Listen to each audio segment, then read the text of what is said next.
Shall we start, sister? Sister, can we start?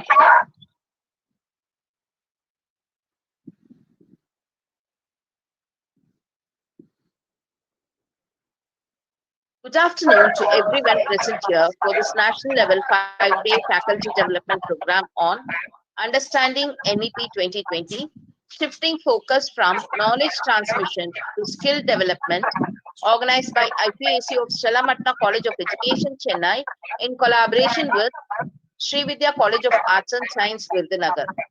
We are happy that we have gathered here for the fourth day for a session with Dr. K. A. Sheila, Assistant Professor of Education from Stella Matna College of Education, Chennai, to share her knowledge insights on bridging the gap, 20th century skills and industry academia collaboration. I now invite Mrs. Daphne Pinky, Assistant Professor of Commerce and Economics from Stella Matna College of Education, to deliver the formal welcome address. Good afternoon to one and all. On behalf of Stella Matna College of Education and Sri Vidya College of Arts and Science, It gives me immense pleasure to welcome you all to the national level 5-day faculty development program on understanding NEP 2020, shifting focus from knowledge transmission to skill development. Today's session is especially significant as we explore one of the most essential dimensions of NEP 2020, bridging the gap between 21st century skills and industry academia collaboration. As educators, it is a collective responsibility to ensure that our learners are equipped not just with knowledge, but with the competencies, creativity, and adaptability required to thrive in a rapidly changing world. We are honored, privileged to welcome today's esteemed resource person, Dr. K. A. Sheila, Assistant Professor of Education, Stella Matutina College of Education, Chennai. Ma'am is an accomplished academician and a dedicated educator with over 20 years of rich professional experience. She holds 3 master degrees in physics, English literature, and education, and has been awarded a PhD in education from Manonmaniam Sundarnad University. Her leadership roles include serving as a principal of a college of education for nearly 12 years, guiding 3 MEds and 8 MPhil scholars, presenting and participating in numerous seminars and conferences, convening national seminars, and contributing significantly to academic literature through her authored and co-authored books. Ma'am expertise spans teacher training, digital literacy, modern pedagogical practices, and the integration of emerging technologies in education. Her commitment to empowering educators and transforming classroom practices makes her the perfect resource person for today's theme. Ma'am, we are truly delighted to have you with us. Your presence enriches this FDP, and we eagerly look forward to gaining valuable insights from your session. Once again, I extend a warm and heartfelt welcome to Dr. K. A. Sheila, all distinguished participants, faculty members, and organizers. Let us look forward to an inspiring and enlightening session ahead. Thank you. Once again, I welcome everyone. Thank you, Daphne ma'am, for your warm words of welcome. I now hand over the session to Dr. K. A. Sheila, Assistant Professor of Education from Stella Matna College of Education, to enlighten us on bridging the gap, 21st century skills and industry academia collaboration. Over to you, ma'am. Thank you, Dr. Manki. Thank you, ma'am. Good afternoon, everyone. I sincerely thank our respected College Secretary, Reverend Sister Dr. Ruby Alangara Mary, and Principal in charge, Sister Dr. Iridaya Mary, for giving me this wonderful opportunity. Thank you all for being here today. I am delighted to address such a crucial gathering of academic leaders and future-focused strategists. We are gathered to discuss one of the most critical challenges facing our economy and our educational institutions today, the employability gap. We often hear two contradictory complaints. Graduates say there are no jobs, and employers say there is no talent. Both are true, and this is the paradox we need to solve. The title of my presentation is simple, yet its mission is monumental: bridging the gap, 21st century skills and industry academia collaboration.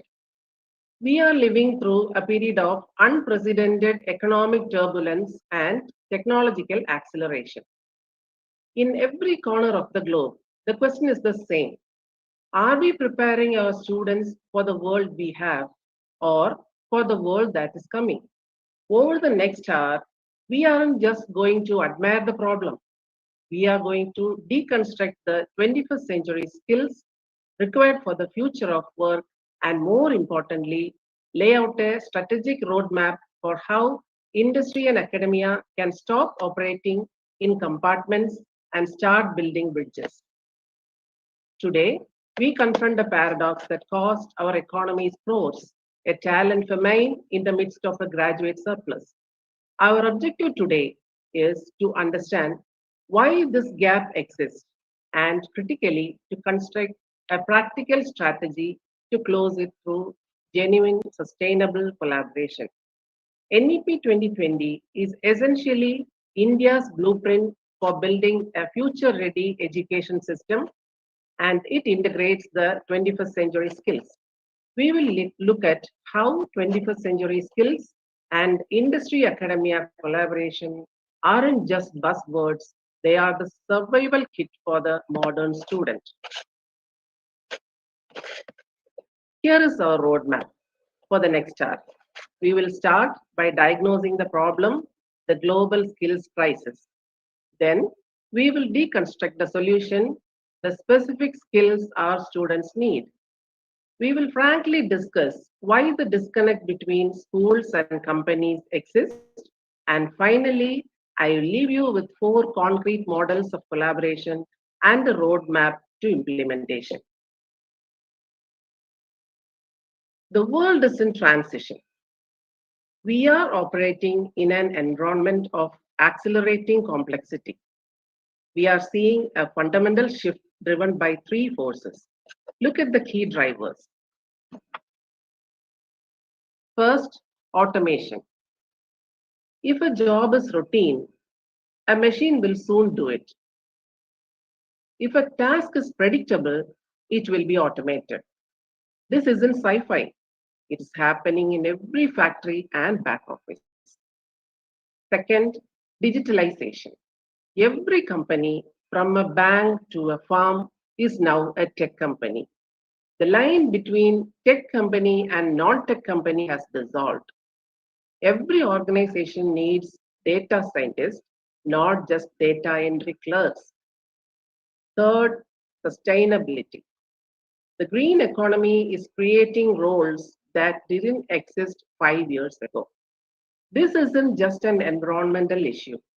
It is an economic mandate creating entirely new sectors in ESG, that is environmental, social, and governance, and circular economy and green energy.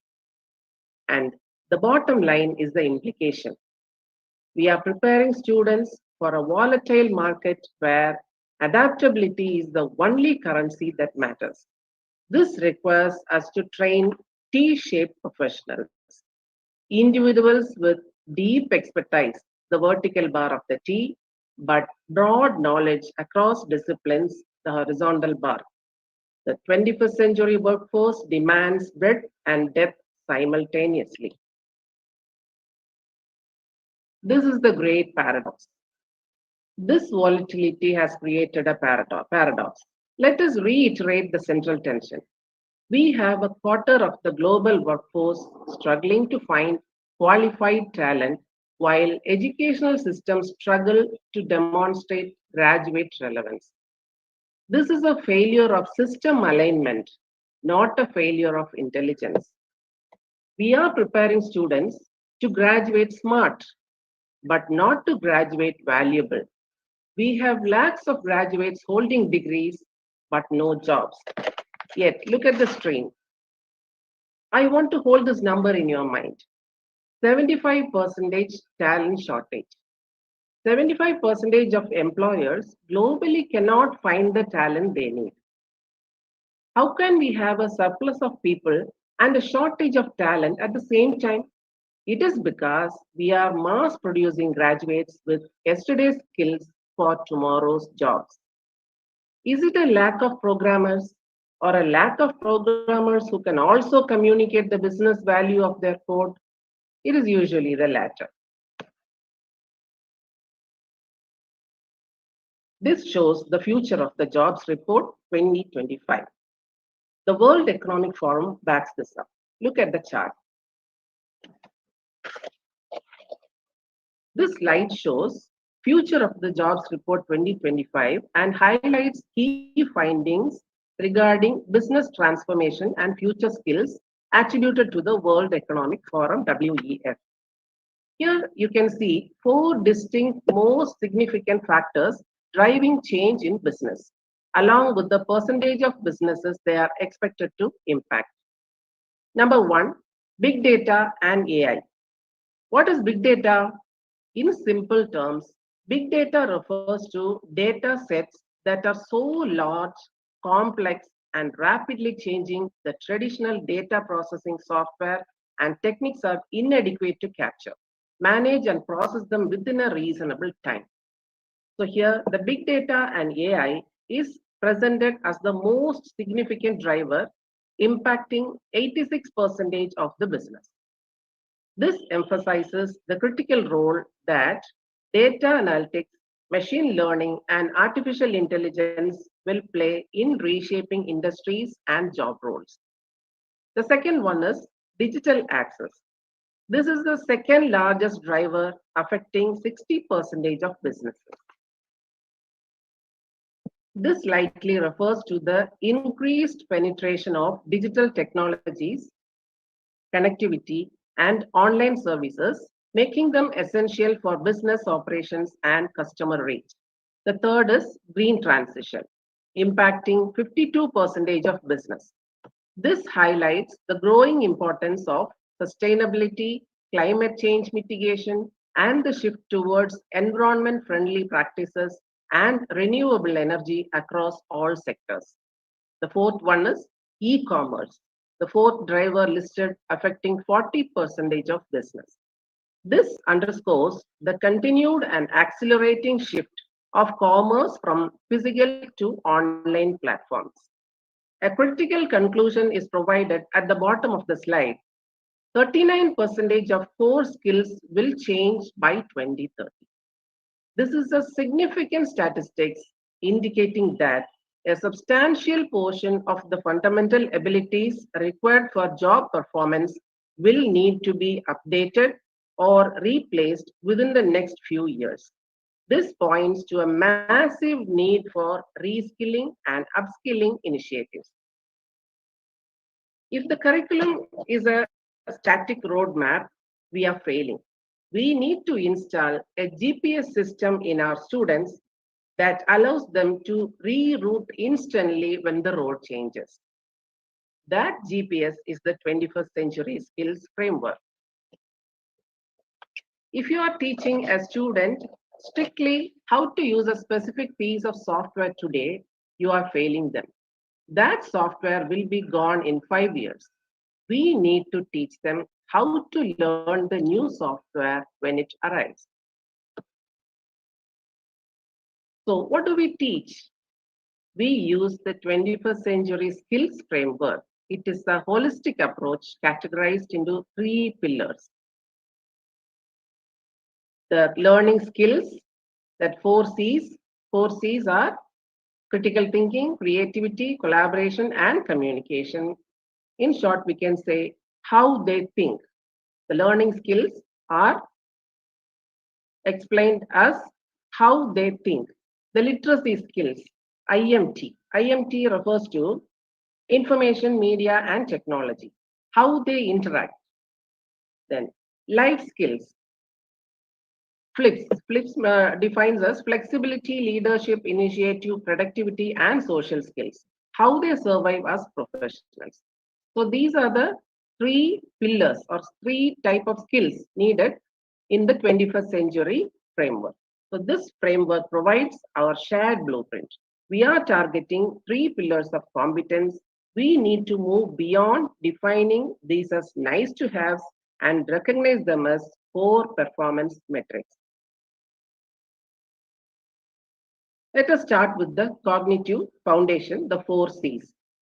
The 4 C's are the engine of adaptability. These are the skills that separate students who can navigate complexity from those who cannot. Critical thinking, creativity, collaboration, and communication. These are the skills that allow a new hire to tackle an unprecedented business problem rather than just execute a standard operating procedure. These are not soft skills. I hate that term. These are the power skills. They are the hardest skills to automate. They are the cognitive skills that automation cannot replicate. Now let us go a little deep into the 4 C's. Critical thinking. Critical thinking is the immune system against misinformation. It is the ability to evaluate a problem, not just solve it. In a workplace, it means looking at a broken supply chain or a declining sales graph and identifying the root cause, not just the symptom. It is the ability to make data driven decisions rather than gut feeling choices. An engineering team receives data showing material failure. A non critical thinker finds the equation that fixes the material specification. A critical thinker asks, did we use the correct testing parameters? Is the data clean? Is the underlying assumption about material stress valid? We must shift grading away from simply rehearsing facts to evaluating data synthesis and argumentative structure. That is from level 1 to level 3 to 4. This requires project-based assessments and case studies, not multiple choice exams. Creativity is often misunderstood. We aren't talking about painting a picture. In business, innovation is the implementation of creativity. It is looking at a standard process and asking, is there a better, faster, cheaper way to do this? We need engineers, accountants, and managers who think like designers. Creativity is the engine of competitive advantage. If your business model is easily copied, you lose. For example, when Netflix was founded, it was creative simply because it challenged the assumption that physical DVDs needed physical stores. That was creativity applied to logistics. Now, what do you think about teaching creativity? This isn't taught by drawing. It is taught by providing ambiguous problems and rewarding diverse solutions, fostering a culture of psychological safety where students feel comfortable proposing bad ideas because innovation often starts with a bad idea. The days of the lone wolf genius is over. Look at this image. Diverse teams are the norm. You cannot have effective collaboration without superior communication. Collaboration is about working with people you may not agree with to achieve a shared goal. Collaboration in the modern age means working with remote teams across time zones and often with cultural differences. It demands high emotional intelligence. Communication is the vehicle of collaboration. It is not just talking, it is articulating complex ideas simply and listening actively. Communication must be audience aware. Can an engineer explain the bug fix to the CEO? Can the marketing student write a legal brief? This is about translating complexity into simplicity for different stakeholders. This is taught through mandatory cross-departmental projects. Now, this is the pillar 2. Next, we have the literacy skills for the information age. In the age of AI, literacy is paramount. Paramount means more important than anything else. Information literacy. Can a student distinguish a fact from an opinion? We are drowning in data. Students must be able to verify sources, understand the difference between correlational and causal relationships, and combat their own cognitive biases. The second literacy skill is media literacy. Do they understand why a message was published? This is about understanding the platform. How does the algorithm filter the news? How does social media affect public opinion? Then the third one is technology literacy. This goes beyond using TikTok. It is understanding the ethics, security, and mechanism behind the technology they use every day. This is moving beyond being a consumer to being a conscious user. Understanding basic cybersecurity, data privacy laws, and the ethical implications of AI. Now, the pillar 3, life skills, flips. Finally, the life skills flips. These are the true indicators of career longevity, the professional polish. The first one is flexibility. Can you pivot when the plan changes? The average tenure in a tech job is shrinking. Students will change careers multiple times. We must teach them how to handle setbacks, manage stress, and rapidly unlearn old skills. This connects directly to emotional intelligence.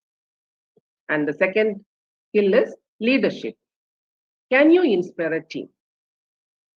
Defined not by a management, but by the ability to influence without formal power, organize sources, and take accountability. The third skill is initiative. Do you wait for orders or do you act? Companies don't hire people to be told what to do. They hire people to solve problems they don't yet know exist. Rewarding initiative in academic projects is crucial. And the next skill is productivity. Can you manage your time? Are you effective at achieving goals efficiently? This involves mastering time management, prioritizing tasks, and focusing on high impact work. The modern workplace requires individuals who can maximize their output while minimizing wasted effort and distractions. The last one is social skills. Can you network? Can you build and maintain professional relationships? This goes beyond simply meeting people. It involves effective communication, collaboration, empathy, and the ability to navigate group dynamics. Strong social skills are essential for team success, accessing opportunities, and effective negotiation. These are often what get you promoted.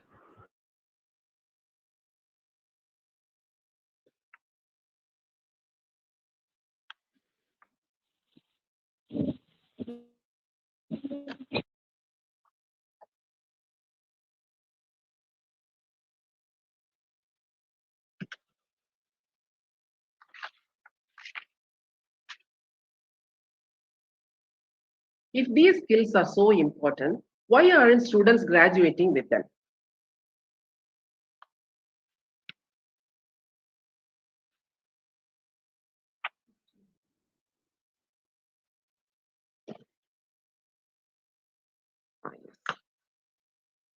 Sorry. If these skills are so important, why aren't students graduating with them? Look at the table. It shows the fundamental DNA difference between academia and industry. The problem isn't malice, it is misalignment. Let us look at the systemic difference. Academia focuses on knowledge creation, industry on profit. Academia moves in semesters, industry moves in weeks. We grade on memorization, they grade on deliverables. We are running two different operating systems and they aren't talking to each other. When we look into the focus and time, universities must preserve knowledge across centuries. Companies must perform quarterly. When academia prioritizes tenure based on obscure publications over industry engagement, the system prioritizes stability over relevance. And how does the reward system work? Industry rewards market value and immediate problem solving. Academia rewards rigor and theoretical contribution. We must find a way to reward faculty members who successfully bridge this gap, perhaps through joint tenure track appointments or industry funded research chairs. When a course uses case studies that are 10 years old, the student learns history, not practice. We must update the syllabus delivery method. Why is the gap so wide? This mismatch creates barriers. This gap is because of inertia, that is, resistance to change. We are not ready to change. Let us discuss some of the structural barriers. One of the barriers is curriculum lag. It takes 2 years to change a syllabus. By then, the technology has changed. This is the most critical technical barrier. We need mechanisms for just-in-time curriculum updates, perhaps through modular stackable credits rather than monolithic 4-year program. Faculty isolation. Many professors haven't worked in the industry for decades. We must create mandatory industry immersion programs for faculty, not just students. Let a business law professor spend a summer embedded in a corporate legal team. Their teaching transforms instantly. Assessment modules. We need to replace rote exams with authentic assessment like defense of a portfolio, presentations to a board of industry judges, or creating a minimum viable product. Then silos, or we can say compartments. We rarely talk to each other. This leads us to the inevitable conclusion we cannot solve this in isolation.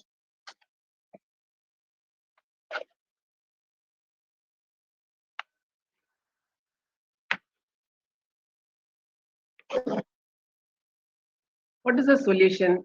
The solution is strategic collaboration, not just a signature on a piece of paper, but deep transformative partnership. The answer is not a single project, but a continuum of engagement. We move from simple interactions to full ecosystem interaction. Now let us discuss 4 models based on the strategic collaboration. Model 1, curriculum co-design. This model 1 fixes the root, the curriculum. This model is about governance. We need industry advisory boards that actually have teeth. Don't just ask industry to review the curriculum after it is written. Bring them in before. Ask them what tools are you using, what software, what methodologies, etc. When we talk about the industry advisory board, they must be active participants, not just names on a letterhead. They should meet quarterly with specific mandate, approve or reject the relevance of 25% of the next semester's module content. If the industry uses Agile and we teach waterfall, we are failing. Co-design ensures relevance. By teaching an outdated methodology like waterfall method, when the market demands a modern one like Agile method, the institutions are failing to equip students with the relevant in-demand skills. This leaves graduates unprepared and reduces their value to employers. What do you mean by co-design?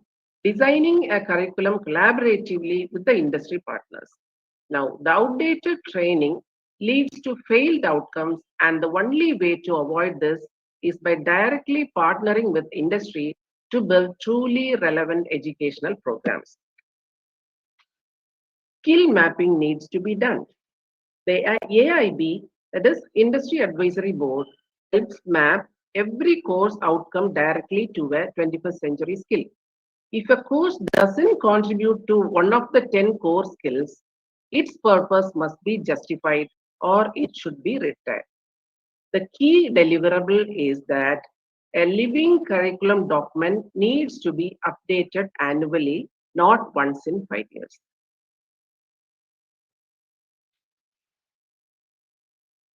Model 2 is about getting hands-on.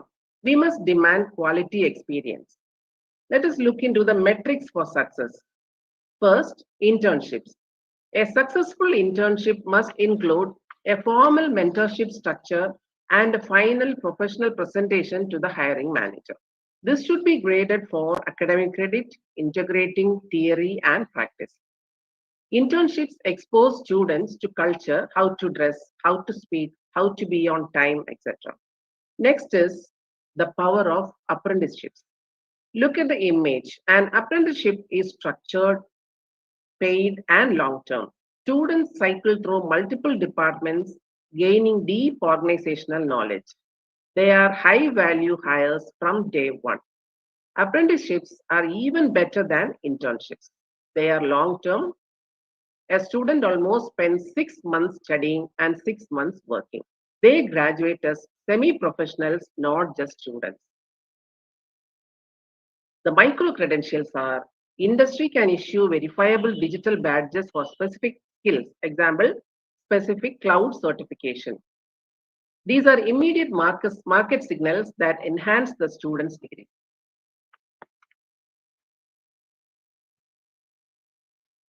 Model 3 brings the real world into the classroom.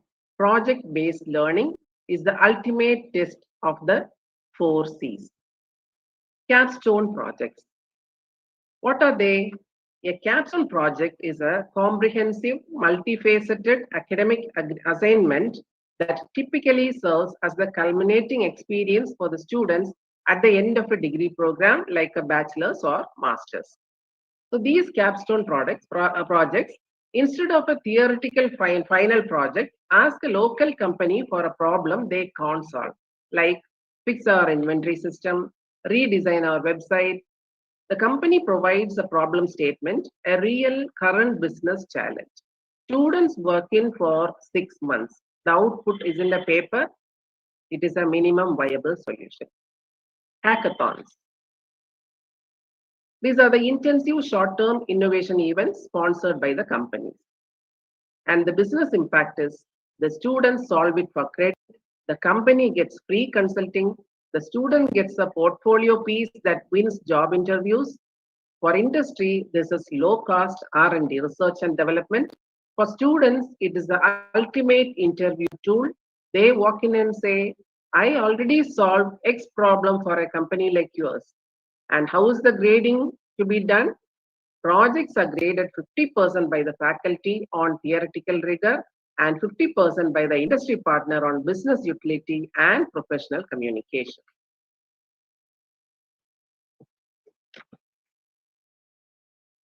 Model 4 is the advanced joint research and innovation. This is the frontier of collaboration. Establishing centers of excellence or innovation hubs. These are physically located labs or digital collaboration spaces focused on one area. Industry provides funding and live data sets. The university provides the researchers. Imagine a lab on campus funded by a corporation. Students work there, faculty research there. It solves industry problems while advancing academic knowledge. It turns the university into an economic engine. And the incubation centers. These are supporting student startups with corporate mentorship. And joint PhDs, research degrees where the candidates work on industrial R&D. And the impact is it solves the industry problems while advancing academic knowledge. And joint IP. The resulting patents and commercialization revenues are shared, creating a sustainable financial model for both parties. This is how research translates directly into economic output.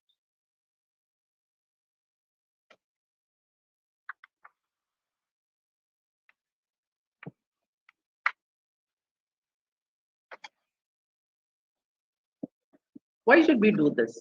Because everyone wins.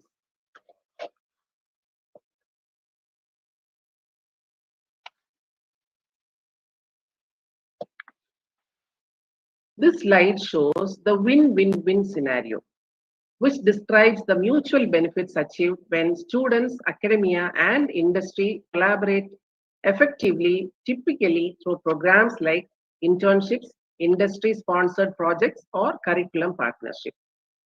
First win is the students. The group gains practical, career-focused advantages that bridge the gap between education and employment. Job-ready skills. Students acquire hands-on experience and competencies that are directly relevant to current industrial demands, making them valuable employees from day one. They build contacts with industry professionals, mentors, and future colleagues, which is crucial for career opportunities and long-term development. With the relevant experience and a professional network, graduates become highly attractive candidates, leading to quicker job placement after graduation.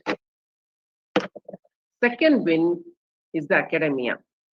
Educational institutions benefit by enhancing their reputation, relevance, and resources. Successful student employment boosts the institution's reputation and appeal to prospective students. Strong industry ties can lead to research grants, corporate donations, and projects funding, providing essential financial support. Collaboration ensures that academic programs stay current with technology and market trends, making the education more valuable and meaningful to students and employers. The third win is the industry. Business and organizations benefit by securing talent and improving their operations.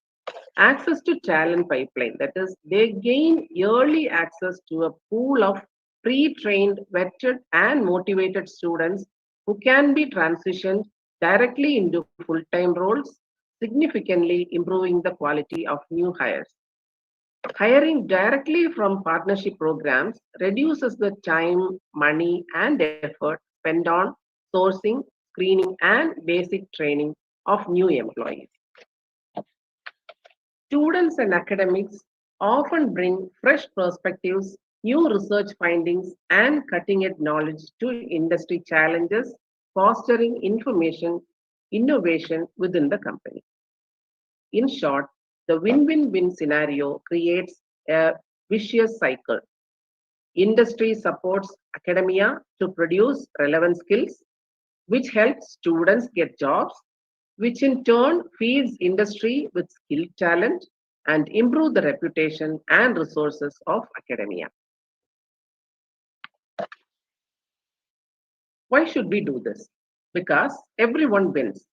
We have established the value proposition. This is a cyclical self-reinforcement model. Better students attract better partners, which leads to better outcomes, strengthening the academic reputation.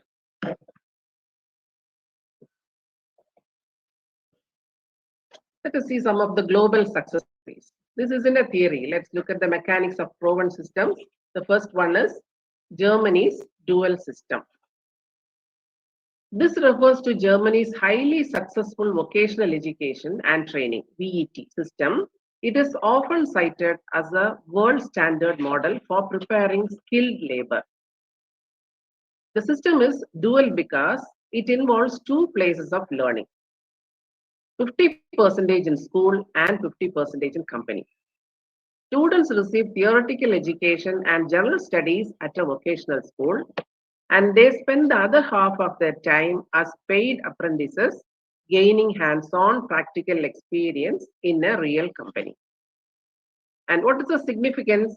This close collaboration between the schools and the companies ensures that the skills students learn are highly relevant to the actual demands of the job market, resulting in low youth unemployment and a highly competitive skilled workforce.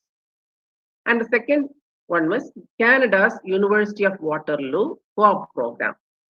This highlights the cooperative education, that is co-op program, pioneered by the University of Waterloo, which is one of the largest in the world. The co-op program integrates academic study with alternating paid work terms or placements in relevant industries. The students typically complete 5 to 6 work terms over the course of their degree, allowing them to graduate with up to 2 years of paid work experience. And what is the significance here? This proves students with an immediate career advantage, networking opportunities, and a better understanding of their field before graduation. The pay from the work terms also helps fund their education. And the third one is USA, Stanford, and Silicon Valley. This describes the unique high-tech economic hub centered around Stanford University, Northern California. The relationship is a symbiotic ecosystem. The cutting-edge research, technology, and talent developed within Stanford University are not kept strictly academic. This research and the talent directly feeds into the tech startups founded by faculty, students, and alumni. And the significance of this is the proximity and the institutional support for entrepreneurship creates a powerful cycle of innovation.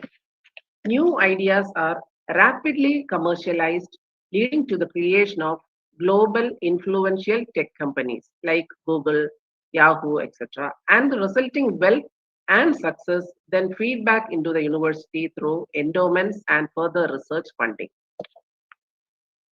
We can replicate this success.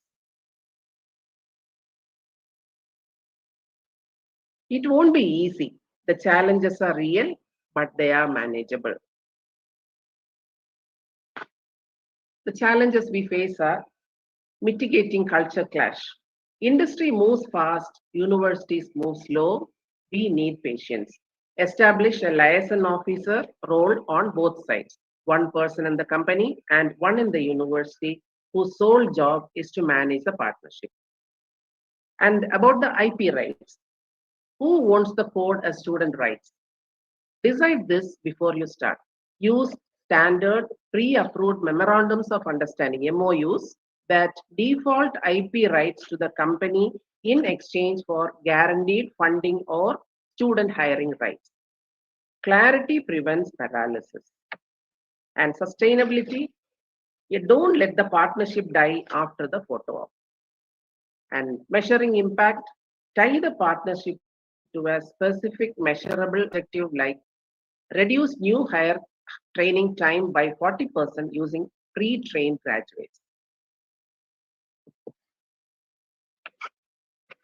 Now let us look into the implementation roadmap. So what do you do tomorrow? We can follow this roadmap. And the first step is align. Form your advisory board, audit your curriculum, focus on forming IABs, auditing 50% of the curriculum. And next, engage. Start small with guest lectures. Launch 10 pilot guest lecture programs. Then integrate. Formalize internships and capstone projects. Integrate a mandatory capstone project in 3 major departments. Establish one joint research center of excellence. And the fourth step is scale. Build centers of excellence and develop standard IP agreements, intellectual property agreements. So this is a journey, but you must take the first step. This is not a giant leap. It is a series of small, measurable strategic steps. If you remember nothing, remember this. The skill gap is real. The 21st century skills, 4Cs, IMT, flips are the solution. Collaboration must be transformational, not transactional. We are building the architects of the future. To conclude, the future of both education and industry depends on our ability to cooperate. The 21st century skills are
collaboration in the industry, what their industry actually expects.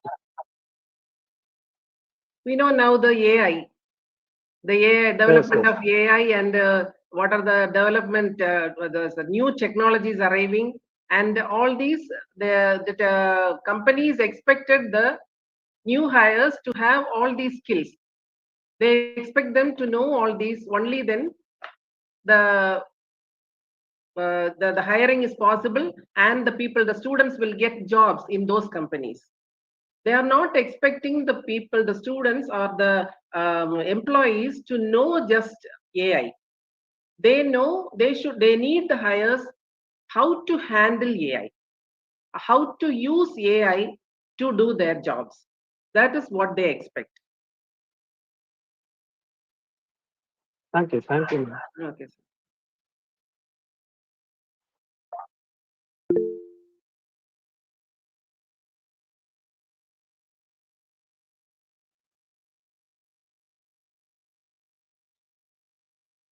Yes. Ma'am, I am Armu Swami.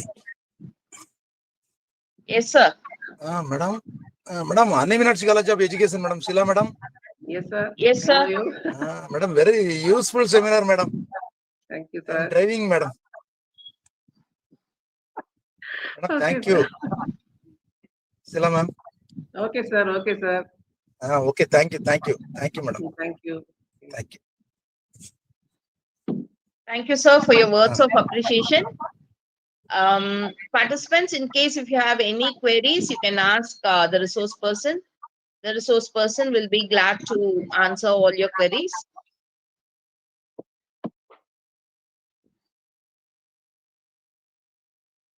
And thank you, sir, for your words of appreciation. Sister, can we go for the closing? Yes. If there are no questions, you can. Yes. Thank you, Sheila ma'am, for responding to the questions. We thank all the participants for showing your enthusiasm and interest to reskill and upskill through this national level faculty development program. Kindly fill the feedback form, attendance form for the 4th day of this FDP. The Google link has been posted in the chat box. E-certificates will be provided to the participants once we receive all the feedback forms filled for all the 5 sessions. We look forward to your presence tomorrow at 2 p.m. for the session on soft skills and positive psychology for holistic professional success by Dr. Sister M. Irde Mary, the principal in charge from Stella Mahatma College of Education. Thank you all once again. Thank you.